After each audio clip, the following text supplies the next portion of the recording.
It was exactly 12:47 a.m. when the knock came at my door. 3 slow knocks.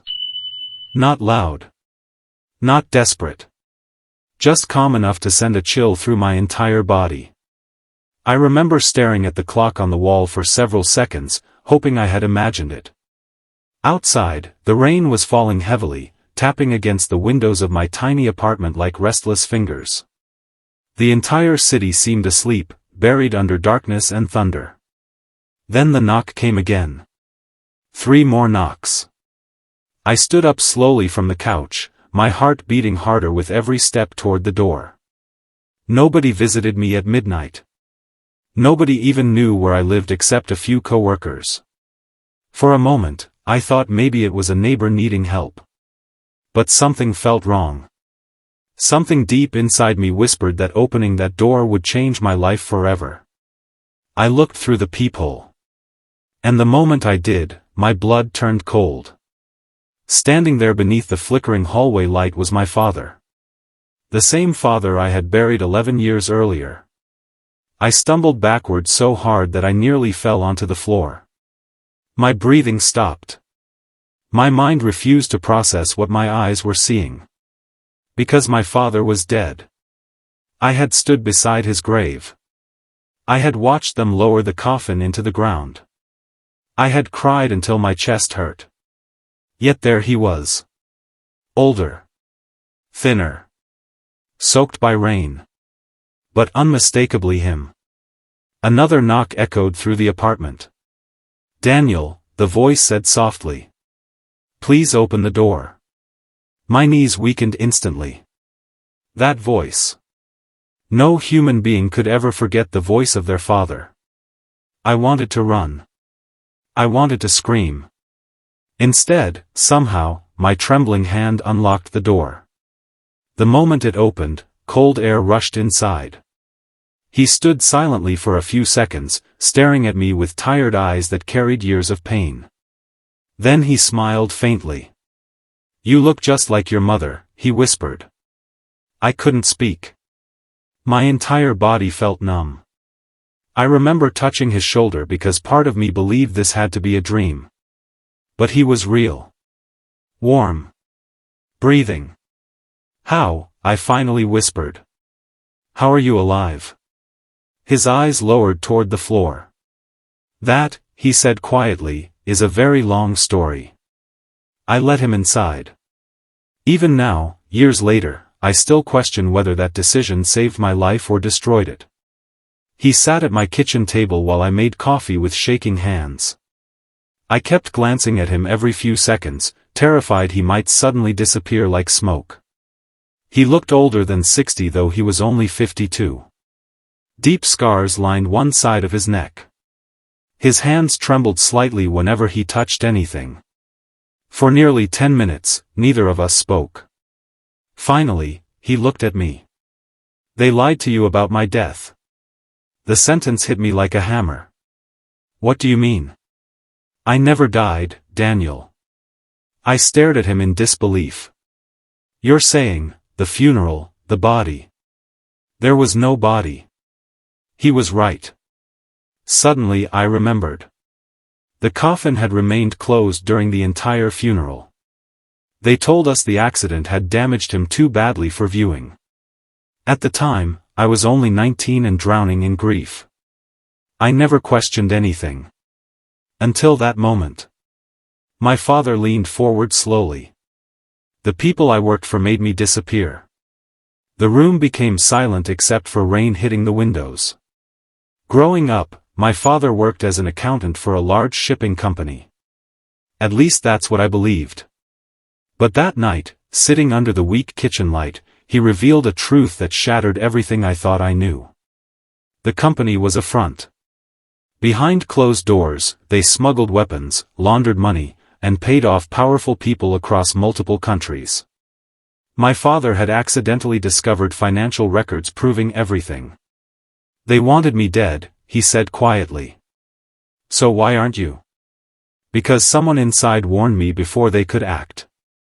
According to him, a government agent helped fake his death and placed him into witness protection temporarily while authorities prepared a massive investigation. But the investigation failed. People disappeared. Evidence vanished. Officials were bribed. And eventually, the same dangerous men began hunting him again. So he ran. For 11 years. Different cities. Different names. Different lives. Never staying anywhere too long. Never contacting me. Never contacting Mom. At the mention of my mother, guilt flooded his face. She died believing you were dead, I whispered angrily. His eyes filled with tears instantly. I know. You should have come back. I couldn't. You could have called. I was trying to keep you alive. His voice exploded so suddenly that I froze. For several seconds, neither of us moved. Then his expression collapsed into exhaustion. They watched everyone connected to me, he whispered. If I contacted you, they would have found you. I wanted to hate him. Part of me did. But another part saw the fear in his eyes and realized this man had spent over a decade running from shadows. He reached into his coat slowly and removed a small envelope.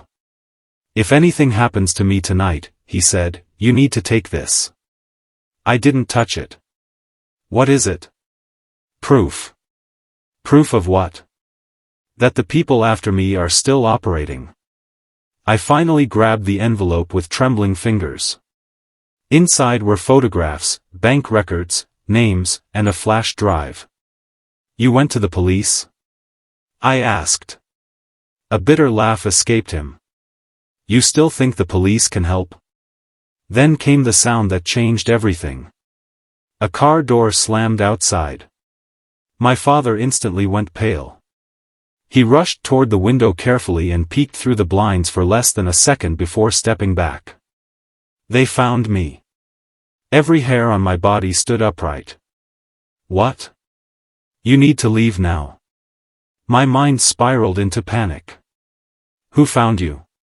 But he was already moving quickly through the apartment, checking locks, turning off lights. Daniel, listen carefully, he said urgently. There are things about this world you don't understand. Powerful people survive because ordinary people refuse to believe evil exists. Another car door slammed outside. Then another. My father grabbed my shoulders tightly. They cannot get that envelope. I finally looked outside myself. 3 black SUVs had parked across the street. Dark figures stepped out slowly.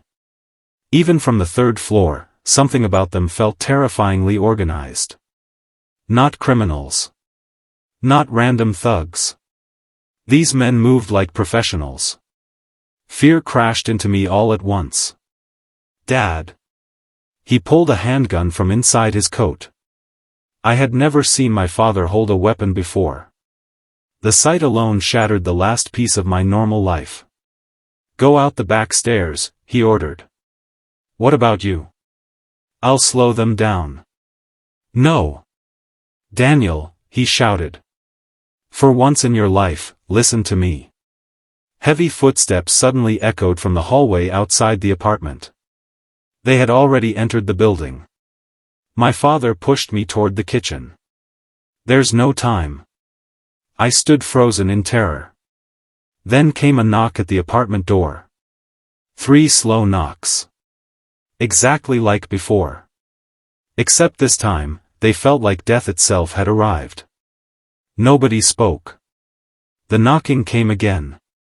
Then a calm voice echoed through the hallway. Mr. Carter, the voice said. We know you're inside. My father closed his eyes briefly. As if he had expected this moment for years. Then he looked at me one final time. I'm sorry I wasn't there when you needed me. The words broke something inside me. Because despite everything, despite the anger, despite the confusion, he was still my father. And in that moment, I realized I didn't want to lose him again. The apartment door suddenly shook violently. They were trying to break it down. My father cocked the handgun calmly. Go. I finally moved. I ran through the kitchen, burst through the back stairwell door, and sprinted downward while my heartbeat thundered in my ears. Above me, I heard crashing wood. Then shouting. Then gunshots. The sound nearly stopped my heart. I kept running. Out the back alley. Into freezing rain. I didn't stop until I reached the subway station 6 blocks away. Only then did I realize I was still clutching the envelope against my chest. For the next 2 days, I hid in cheap motels, terrified every time someone walked past my door. The news never mentioned a shooting. No police reports appeared online. Nothing. It was as if the entire event had been erased. That terrified me more than anything else. Finally, on the 3rd night, I opened the envelope completely. The flash drive contained hundreds of files. Photos of politicians shaking hands with known criminals. Bank transfers worth millions. Shipping manifests connected to illegal weapons. And one video. I clicked play. The footage showed my father sitting in a dark room staring directly into the camera. If you're watching this, he began, there's a strong chance I'm already dead. My chest tightened instantly. He explained everything carefully, including names of officials involved in protecting the organization. Then his tone changed. There's one more thing you deserve to know. He paused for several seconds. The accident that killed your mother wasn't an accident. I stopped breathing. According to official reports, my mother died in a car crash 5 years after my father disappeared. A drunk driver hit her vehicle at an intersection. Case closed. But my father revealed the truth. She had started investigating his disappearance herself. She got too close to the truth. And they silenced her. I felt physically sick. My entire world collapsed in that single moment. Everything I believed about my life had been manipulated by invisible hands. My father looked directly into the camera, tears filling his eyes. I failed both of you, he whispered. But maybe you can still expose them. The video ended. I sat alone in silence for what felt like hours.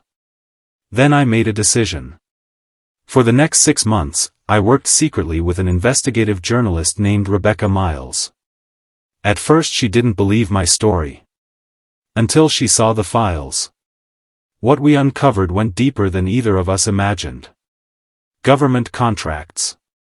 Assassinations disguised as accidents. Missing witnesses. Entire careers built on corruption and blood. Every discovery increased the danger around us. Cars followed us at night.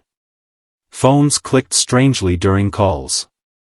One source vanished hours before meeting us. Another was found dead in a hotel room ruled as suicide. Fear became part of daily life. But for the first time in years, I understood why my father kept running. Because some truths are dangerous enough to destroy entire systems. Eventually, Rebecca convinced an international news organization to publish everything simultaneously across multiple countries. The story exploded overnight. Arrests began within days. Politicians resigned. Executives disappeared. Federal investigations reopened dozens of cold cases. And for the first time in over a decade, people finally spoke my father's name publicly again. Not as a dead accountant. But as the whistleblower who tried to expose an empire. Yet even after all that, one question still haunted me. Did my father survive that night?